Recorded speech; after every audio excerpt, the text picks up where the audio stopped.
land is a productive asset that plays a crucial role in Uganda's economy, and given that the country is majorly agrarian, access to use, ownership and control over this land is very fundamental. However, several decades after independence, Uganda continues to suffer with various cycles of conflicts as a result of land ownership, land grabbing, illegal evictions, corruption, discriminatory norms and practices majorly against women in terms of land ownership and inheritance. However, we do believe that it is important for communities, for individuals to appreciate some of these culturally acceptable norms and practices in their respective societies. We believe that this will provide clarity on the reasoning behind some of these norms and practices, but will also help these communities to identify and transform some of these harmful and discriminatory norms and practices. With support from the Stand for Her Land campaign in Uganda, we shall be running podcast series where we will be interviewing various cultural leaders to capture and document culturally acceptable norms and practices on land governance in regards to land use, ownership, control, inheritance, and divorce, among others. This also, in a way, we believe it will help these cultural institutions to document its own norms and practices for future generations to come, but also communicate the current practices in the evolution.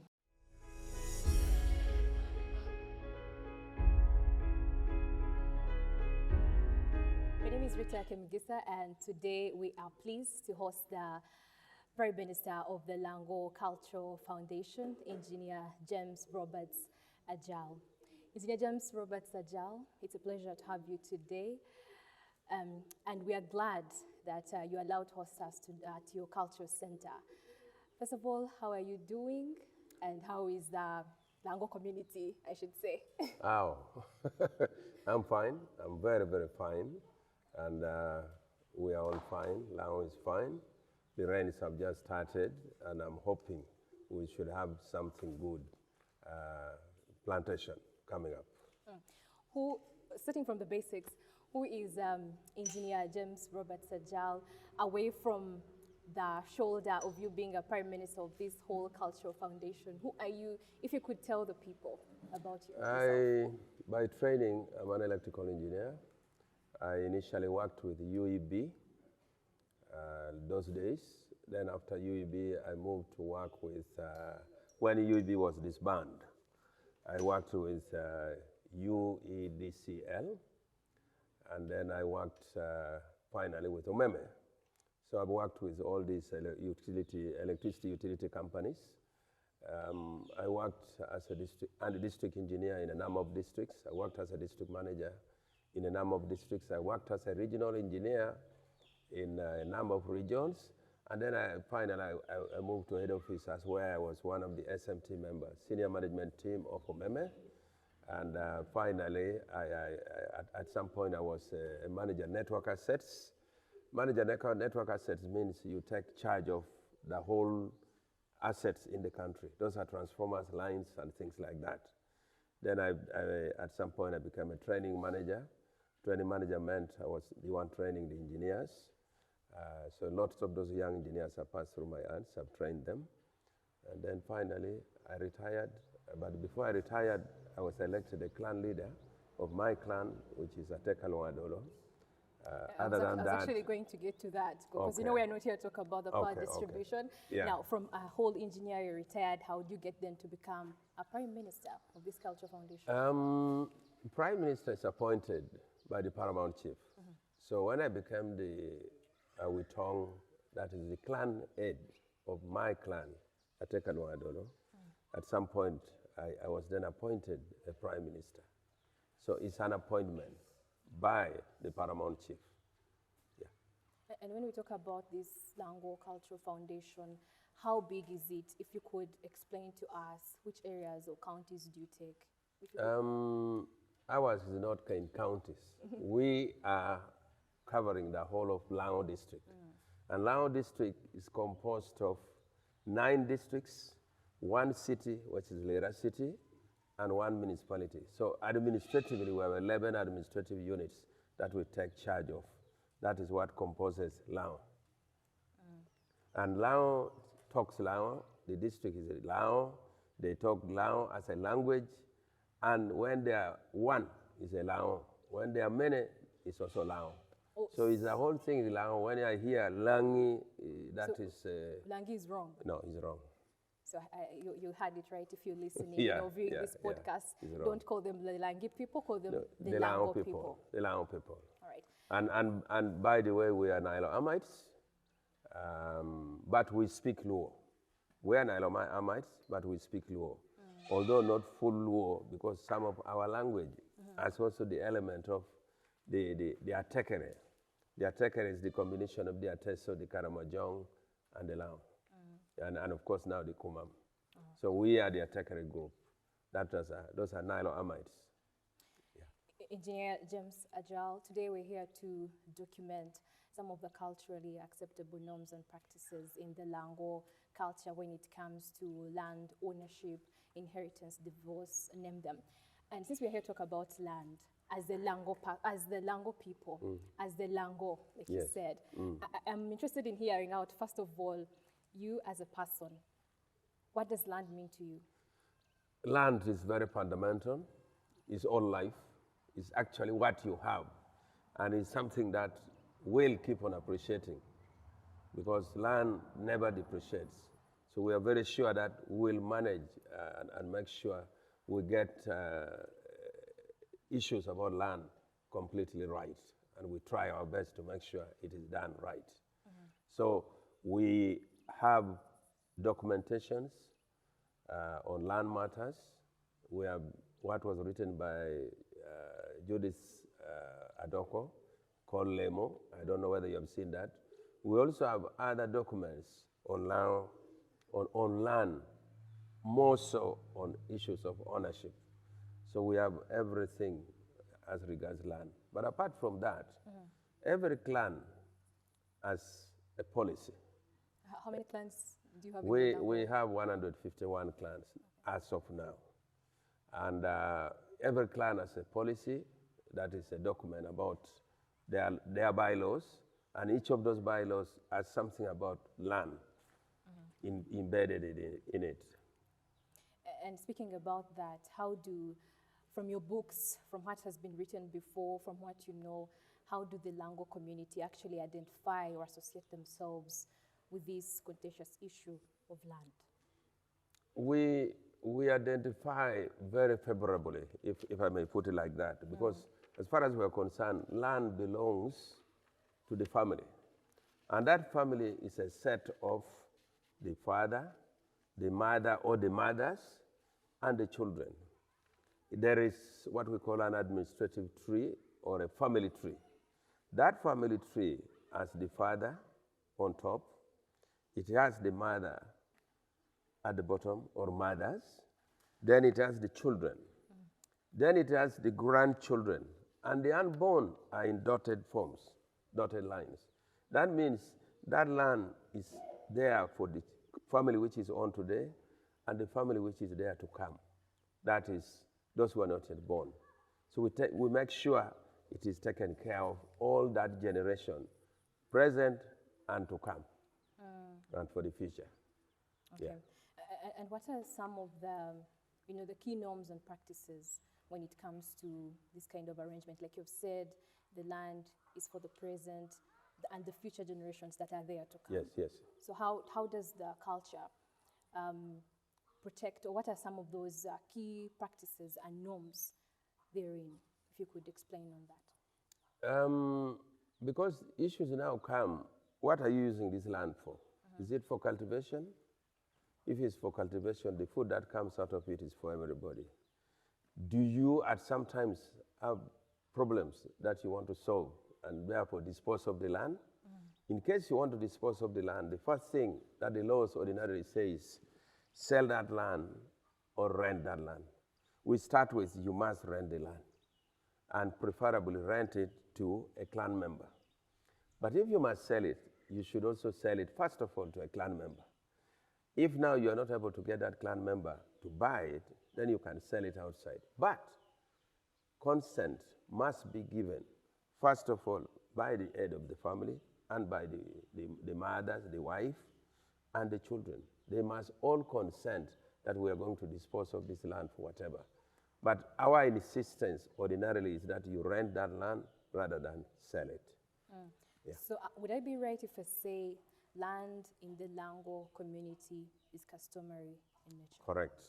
Land in Lao is customarily owned. I, for example, got the land from my great-grandfather, who passed it on to his son, who probably is my grandfather.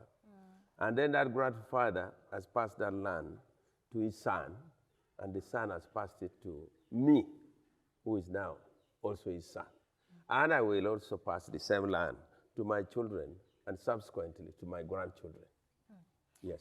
Engineer James Ajal, clearly you say you both inherited this land from your father. You're a man. What is the place and the culture and the practice like for the side of the woman? Very in the easy. Lango community? Very easy. Very easy. As you distribute land amongst your children, you definitely leave something in case this daughter of yours who got married there gets divorced. She should come and get the land. But I have a living example where somebody has only daughters. So when this person and the family passes, the mother, the father passes on, the land automatically belongs to the daughters. Yeah, the daughters have the full knowledge and advantage of owning that land. Yeah. Like you clearly state, the laws are there to protect the women. But you know, in our interaction for the time we've been here in Lira and in the Lango community, we do realize that there are those silent voices, especially of the women, where they feel they have been denied this right to access this land. We have equally received such information where a widow, where a widow comes saying they are now chasing me from the land, or now they are not giving me rights of the land. So when the machinery, the structure of the clan gets that, because amongst the ministers in the clan, there's one responsible for land. We call it killer. There's somebody responsible for land. Now, that responsible person for land will try to sort it out, solve that problem within the clan. However, if it becomes difficult, we pass it on to the Cultural Foundation. So it comes to our office up here, and we have a minister in charge of land. That very minister will go and try to arbitrate. In most cases, he has gone, he has arbitrated, and he has sorted those problems. But if it becomes not even possible, some people have even gone to government now, where they again call us for arbitration. And we still come in and we discuss it. And in most cases, we have sorted it out. We have solved the problem, discussed it and solved it comfortably, that the woman has the rights. By the way, something you may wish to know, which I think is necessary to know. If I am distributing land to my children, supposing I have 2 wives.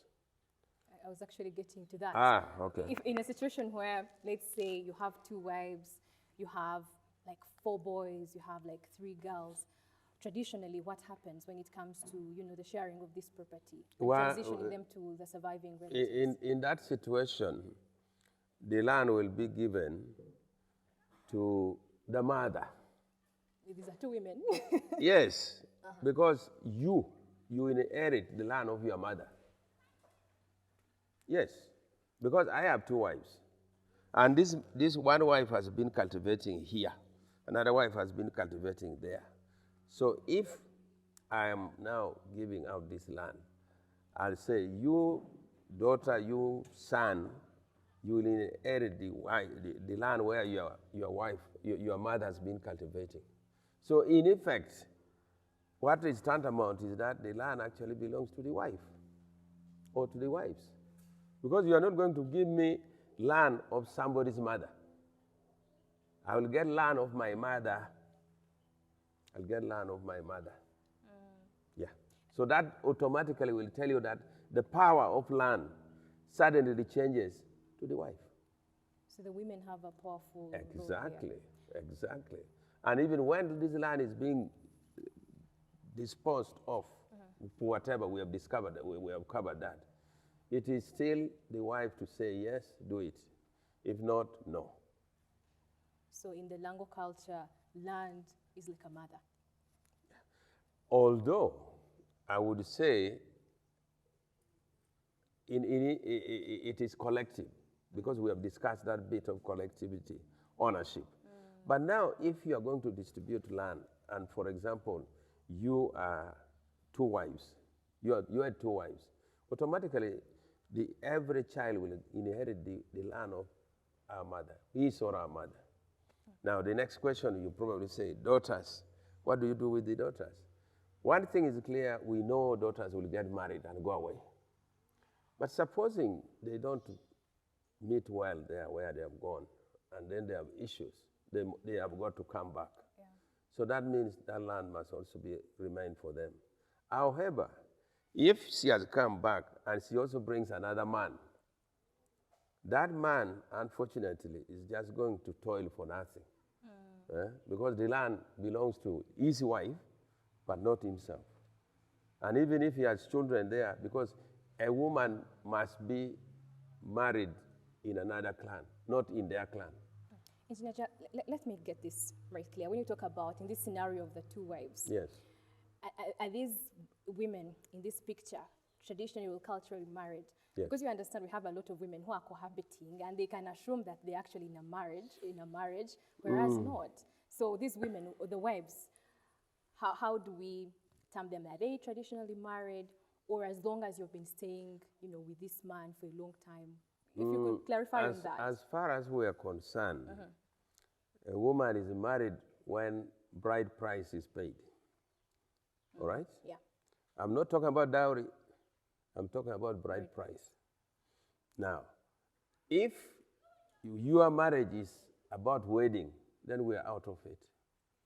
That is a new tradition which is imposed on us. That after paying the bride price, automatically she's your wife. Culturally, she's your wife. She's yours now. So if you want to now wed, that's a different story. So But traditionally, wedding is just another one. So in the Lango community, can you pay bride price for two women as one man? Why not? Who pays the bride price? It's the man. It's the man.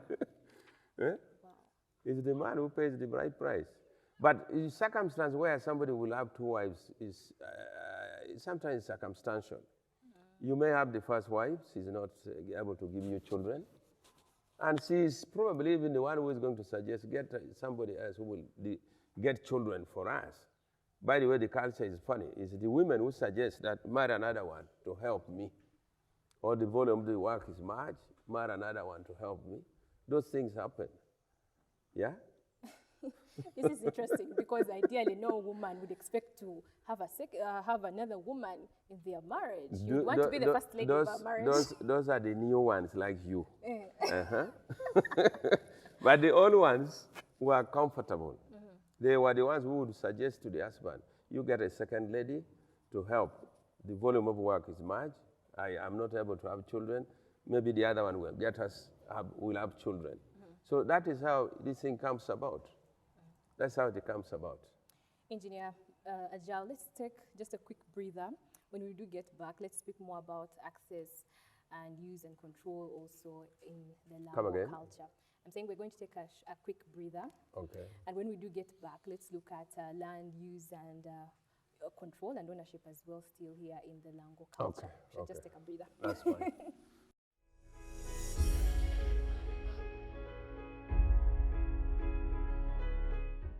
Before we went in for the quick breather, Engineer James Ajal, you talked about, you've made it clear how in the Lango culture, women have the right actually to inherit this land. Correct.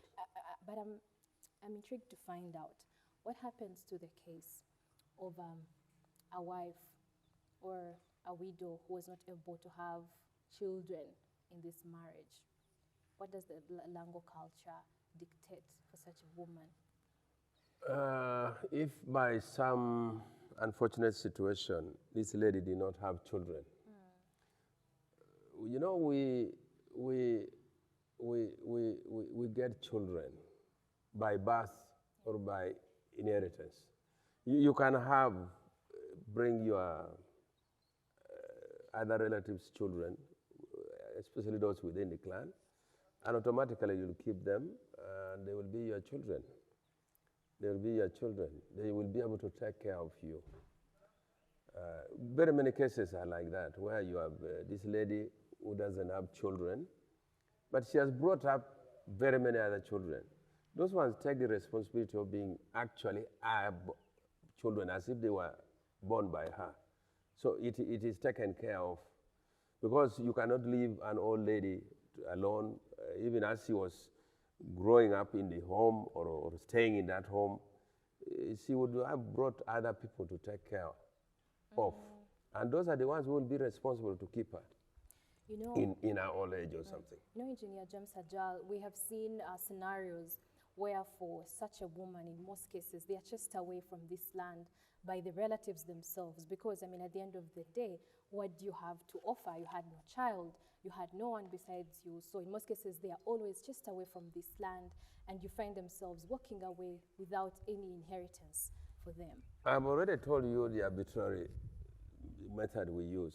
We have the structure within the clan where they will sit and discuss how best to handle a situation like that. And in most cases, it has been sorted out. If, however, the clan fails to make it work, then it's brought to us. And I've told you we have a minister in charge of lands. We often send that minister, or even at the worst, we sit as a team, because we always have a team working together, and then discuss this thing on all sides. But issues of land are always sorted out at the land itself. So people travel in those places to say, this is where the dispute is, where is the dispute, why this dispute, can we sort it out? And in most cases, it has been solved. The structure and the machinery for negotiation is very good. We always get root causes. You know, the issue is the root cause. This foundation must be unique. Exactly. I should say, this one did not have children, like but brought up children. So those children automatically will own that land.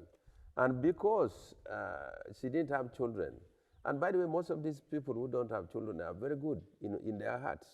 They really know how to keep the children. Yeah. So in that case, it is ordinarily sorted out.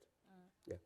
Engineer James Ajal, now let's speak about land access and use. Land access and use. You clearly defined it from the word go that women in the Lango culture are allowed to own the land, but are they allowed to make decisions on this land that the culture has made them, willing, at least to offer and own? What do this kind of decisions do they make on this land? Are they allowed anyway to have any decisions that I can make on this land? I can wake up and give this land to whoever I want. I can wake up and sell this land if I so wish. Are they allowed to make such kind of decisions? Yeah, but first of all, I initially stated that land is collectively owned. The family owns that land. I've talked to you about the family tree. Yes.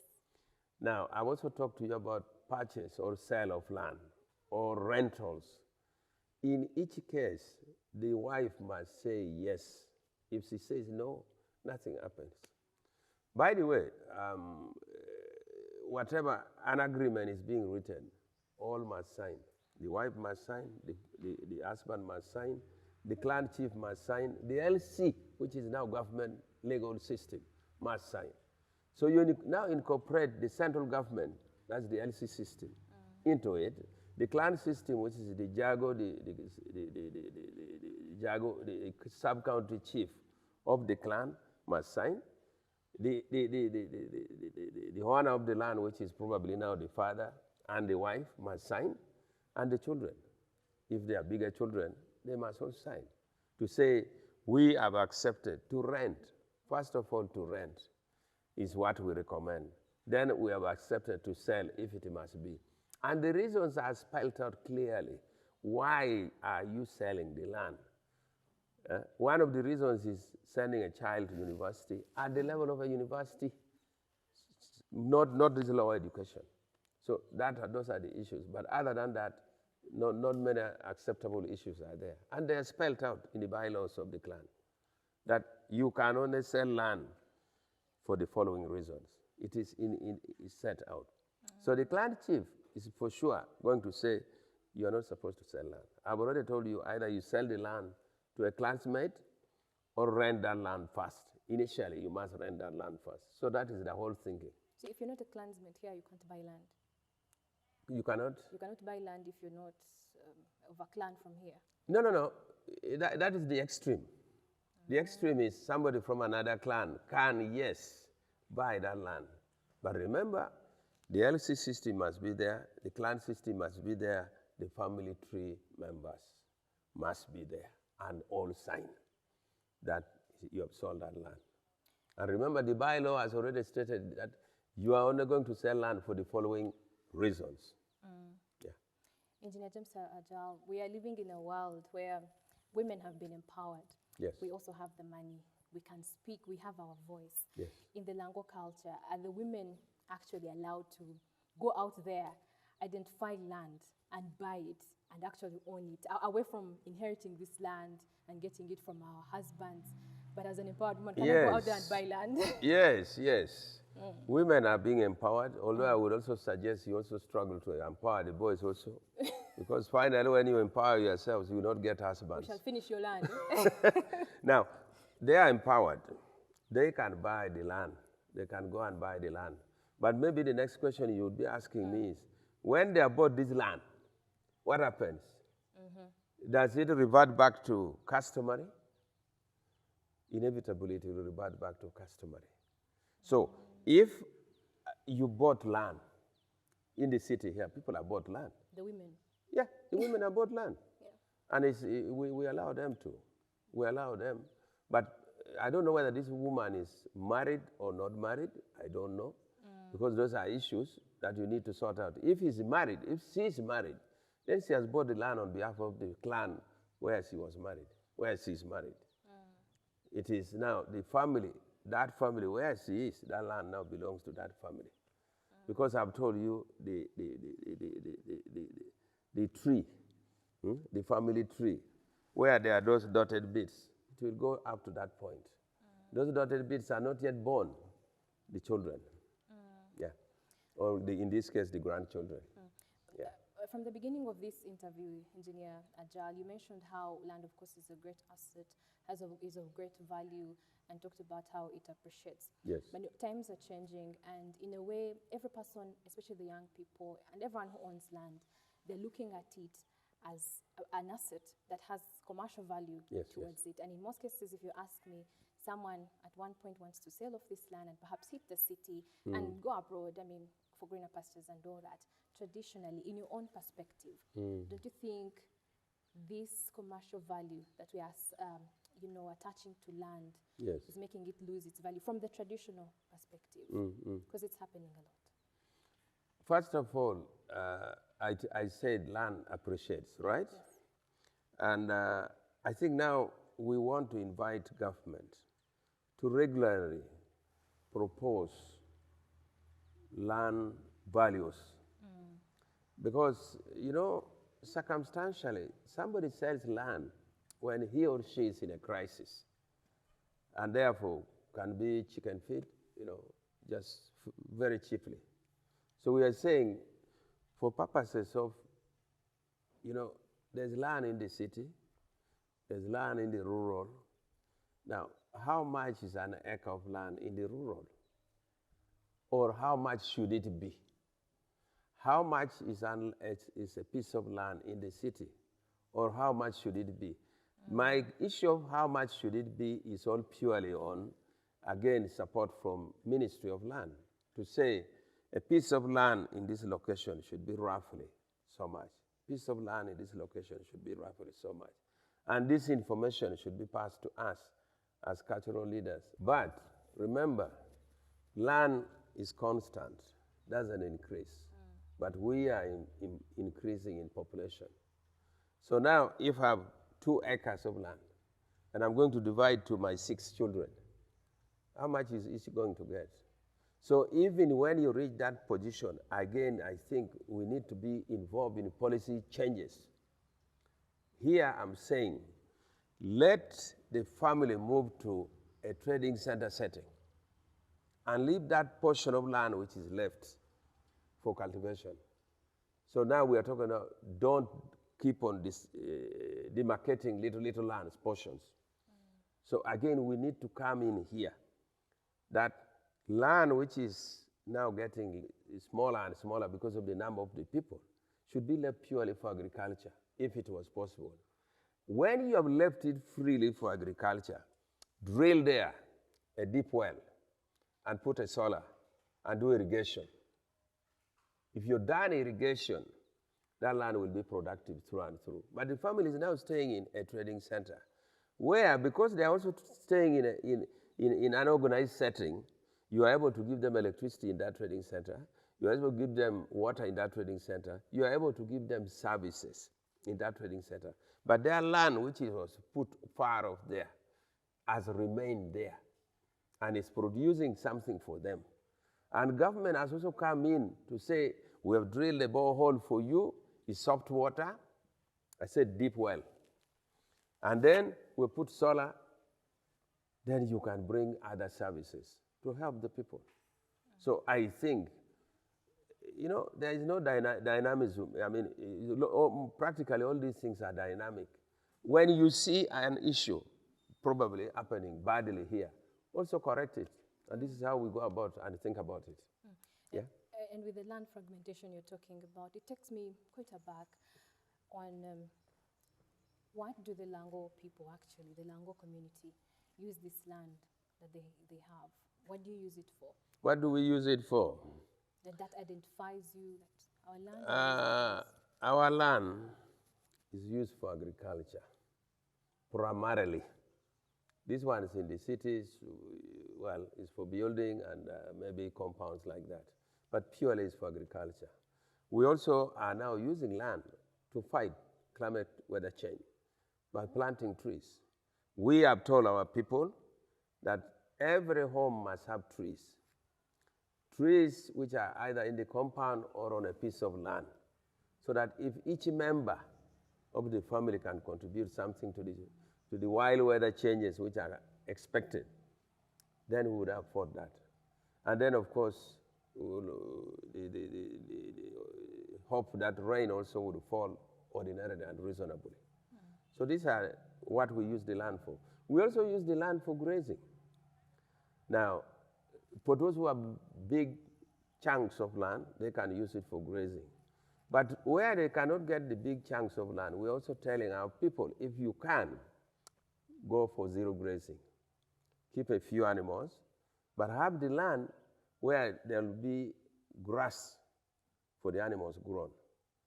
And where necessary, for those who are near the rivers, have fish ponds. So these are the things we are telling the people. So we use the land in various other forms: agriculture, grazing, settlements. Yeah? Engineer Ajal, as we conclude, for emphasis, if you could tell us that relationship, you know, between women land rights ownership, first of all, and the Lango culture, as we conclude.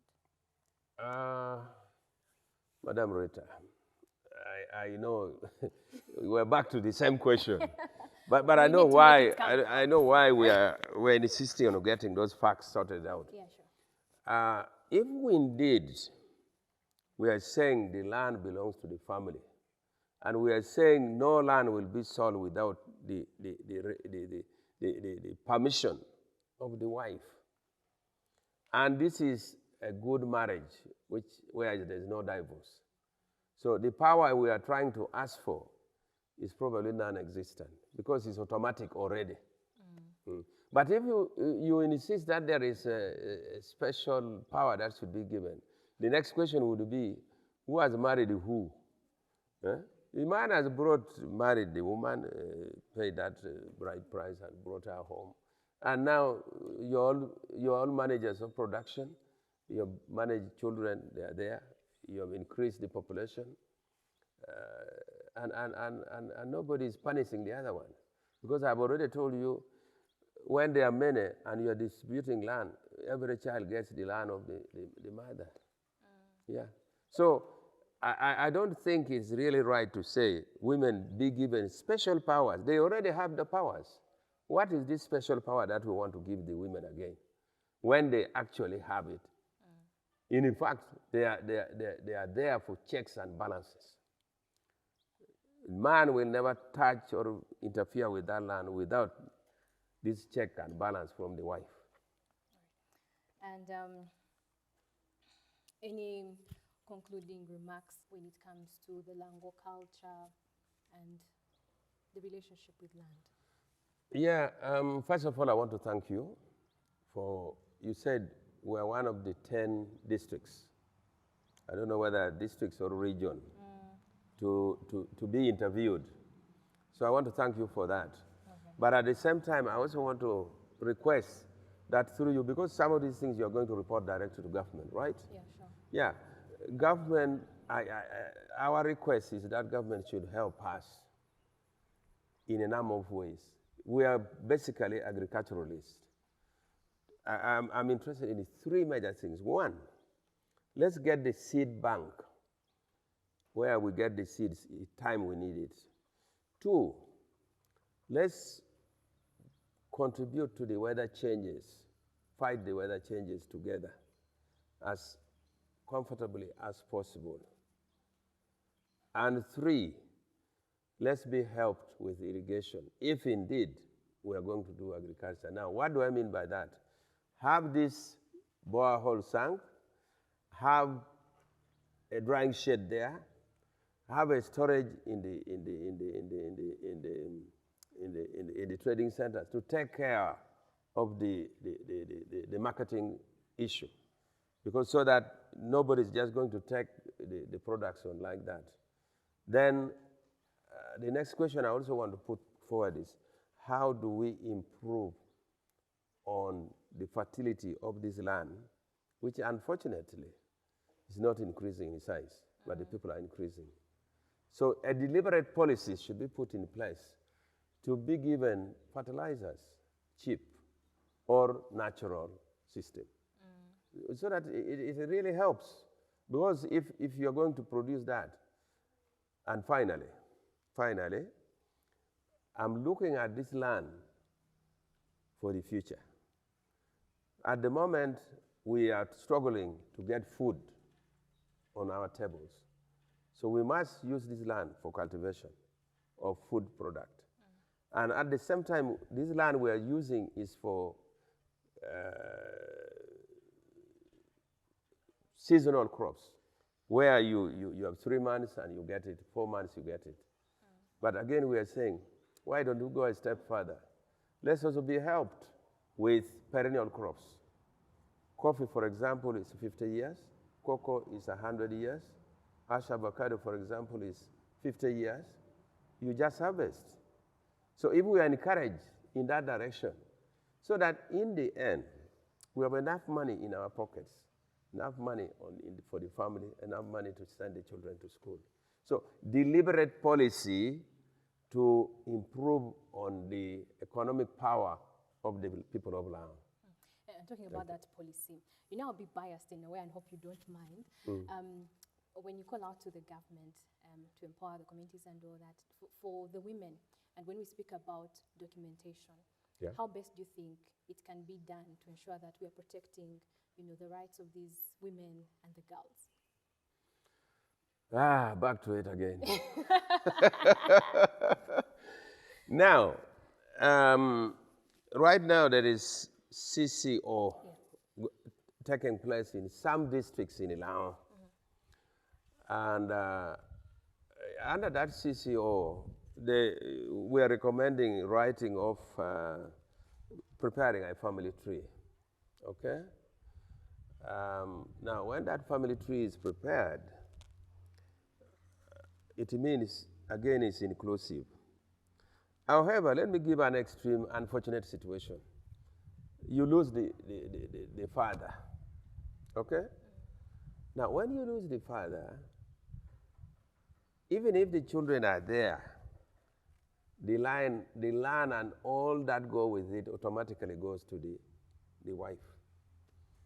Because these children are still acting and working on behalf, but then the power is the wife.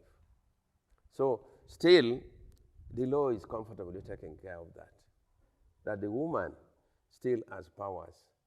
And maybe the other question I would probably want to listen to if it was there. Will the woman take a decision to sell land on her own? No, she will not. Because it is still the family which must come together and agree. So the woman has the powers. She has the powers. But when it comes to selling, the culture, the customs, and everyone comes in. When it comes to selling, everybody must admit, accept. Yeah. So that is what it is. And engineer, you made a call to the government right there. But what about to the people that you represent, the people of the Lango community? What message would you have for them, especially in regards on how best they can do to protect, the rights of these women and girls? And of course, I know you'll talk about the men as well, but the mothers of this nation. Yeah, the mothers of the nation. Yes. For the well, we are talking to our people. And by the way, we have a lot of platforms. We attend marriages, we attend functions, we attend burials, and we talk in those functions or burials. We talk there, and we tell them what to do.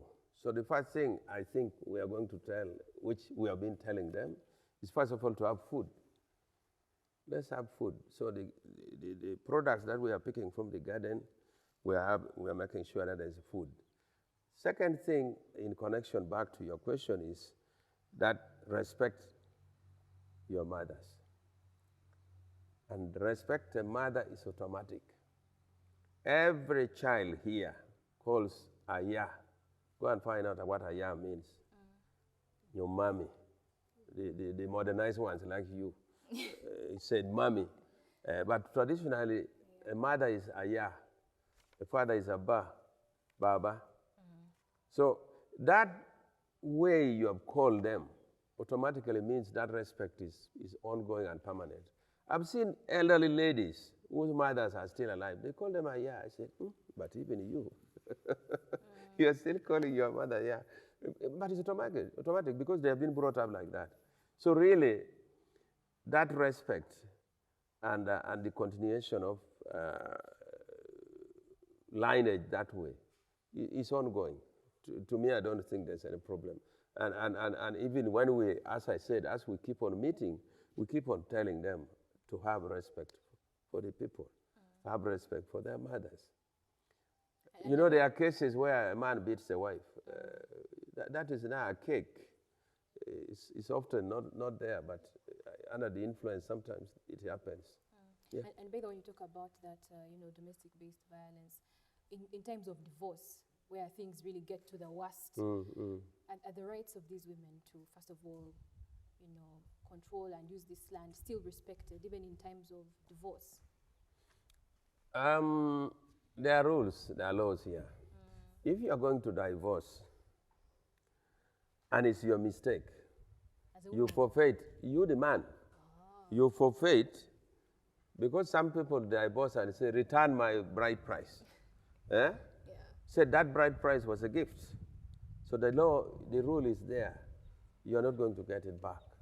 And sometimes when they are too violent, community will also say, let them separate. They will kill themselves. You see? So that she gets a portion of her land in that circumstance, what happens? In that situation, they are not going to give her land, but they are going to divide. If there was a product that had just been sold, for example, you sold off your maize, and now maize is causing, money is coming to make you conflict. You said, okay, we sold it at 3 million. Let 1 million be for the wife, for the divorced lady. She goes back to their home. You divide. Even when you've been married, let's say for 10 years, you have all this property, she'll go like that? The clan system says no divorce. That's what the clan system says. And if I'm going to solve a clan matter, I'm going to reconcile these two at every stage. So there's no clan which is saying you marry for life. And that wife you have married is bringing a clan's children. So for us, when we go to solve problems for clan, there is no divorce.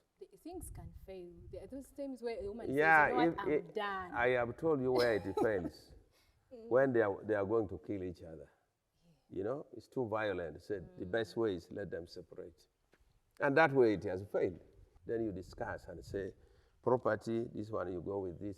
But for example, all your clothes, all that, maybe there's a bit of food to resettle you. You also pick that and give and move on like that. But so no they land. divide something. No land.